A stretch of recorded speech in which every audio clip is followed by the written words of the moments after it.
उद्योग मंत्री जे राजकीय उद्योग करत तिथं फिरतायत त्यांनी ते बंद करावेत आणि आमच्या समोर येऊन या आकड्यावर चर्चा करण्याची हिंमत दाखवा।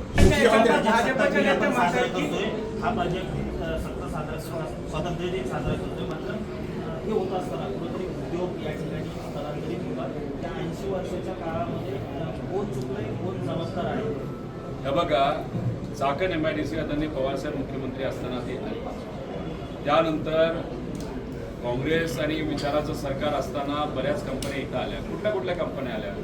बजाज इथं आहे, त्यानंतर फोक्सवॅगन इथं आहे, त्याच्याचबरोबर महिंद्रा अँड महिंद्रा इथं आहे, मर्सिडीज इथं आहे, याला लागणाऱ्या ॲन्सिलरीज आहे, पलीकडच्या बाजूला टाटा आहे। आता ह्या सगळ्या कंपनी इथं आहेत। 2014 पासून नंतर कुठली नवीन कंपनी इथं आली तुम्ही मला सांगा की ज्याच्यामुळे ॲन्सिलरी कंपनी इथं मोठ्या प्रमाणात आल्या? उलट 2014 नंतर आहे त्या कंपन्या बाहेर गेल्या।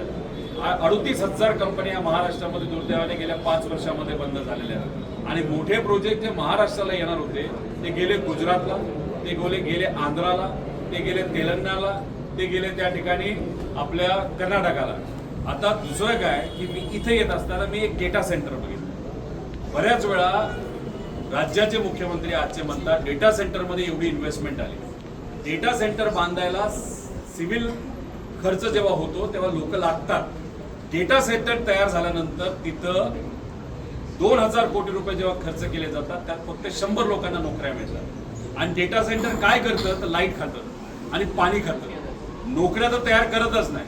त्यामुळे आम्हाला या सरकारला विनंती करायची, या महाराष्ट्रामध्ये डेटा सेंटर आम्हाला नको, आम्हाला असे धंदे पाहिजेत की ज्याच्यातून नोकऱ्या होणार आहेत आणि आमचे जे छोटे आणि मोठे व्यावसायिक आहेत त्यांना एक्सपॅन्शन जे गुजरात आणि दुसऱ्या राज्यात करतात ते तिथं न करता आपल्या महाराष्ट्रात हे कसे करतील याच्याकडे कुठेतरी सरकारने लक्ष दिलं गेलं पाहिजे। मुख्यमंत्र्यांनी आता एक आकडेवारी जाहीर केली आहे।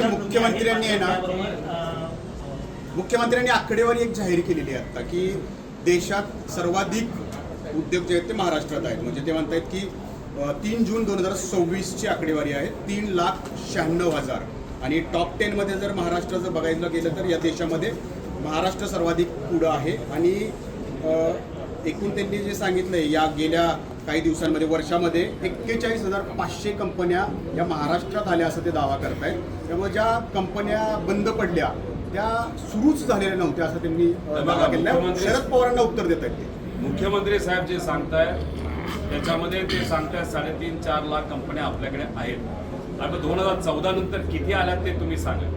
त्याच्याच बरोबर आपण जर आकडे बघितले तर हे सगळे FDIचे आकडे सांगतात। आता FDIचा आकडा बघितला तर सगळ्या प्रमुख कंपन्यांची कार्यालय हे महाराष्ट्रात मुंबईमध्ये आहे, पण ते पैसे FDIतून त्या कंपनी हेड ऑफिसला पैसे येतात, पण दुर्दैव असं ते जातात गुजरातला, कर्नाटकाला, उडीसाला पण तिथं इन्व्हेस्टमेंट केलेली आहे। आता ह्याच्यात तुम्ही बघितलं तर 2022 ते 25 मध्ये महाराष्ट्रामध्ये FDI 18% वाढ झाली। किती? 18% वाढ झाली। आता हरियाणामध्ये 49% वाढ झाली, तमिळनाडूमध्ये 85% वाढ झाली, त्यानंतर तेलंगणामध्ये 88% वाढ झाली, उत्तर प्रदेशमध्ये 96% वाढ झाली आणि महाराष्ट्रात 18% वाढ झाली। ह्याच्यावर तुम्ही उत्तर देणार आहात का? आणि मुख्यमंत्री साहेबांना मला हेही सांगायचंय, मेक इन महाराष्ट्र एकच वर्ष तुम्ही घेतलं, त्यानंतर डावोसला अनेक वेळा तुम्ही तिथे गेलेला आहे, पण काही 10 बाय 10च्या खोलीमध्ये कार्यालय असणारी कंपनी दाओसमध्ये जाऊन तुमच्याबरोबर करार करते आणि सांगते 20,000 लोकांना आम्ही नोकरी देतो।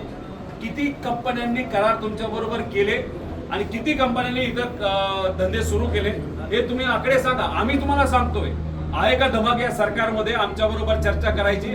आम्ही सगळे आकडे, खरे आकडे त्या ठिकाणी पुढे आणू। सरकारकडनं उत्तर द्यायला कोण पुढे येत आहे का हे मात्र त्या ठिकाणी सांगावं। आणि उद्योग मंत्री जे राजकीय उद्योग करत तिथं फिरतायत त्यांनी ते बंद करावेत आणि आमच्या समोर येऊन या आकड्यावर चर्चा करण्याची हिंमत दाखवा।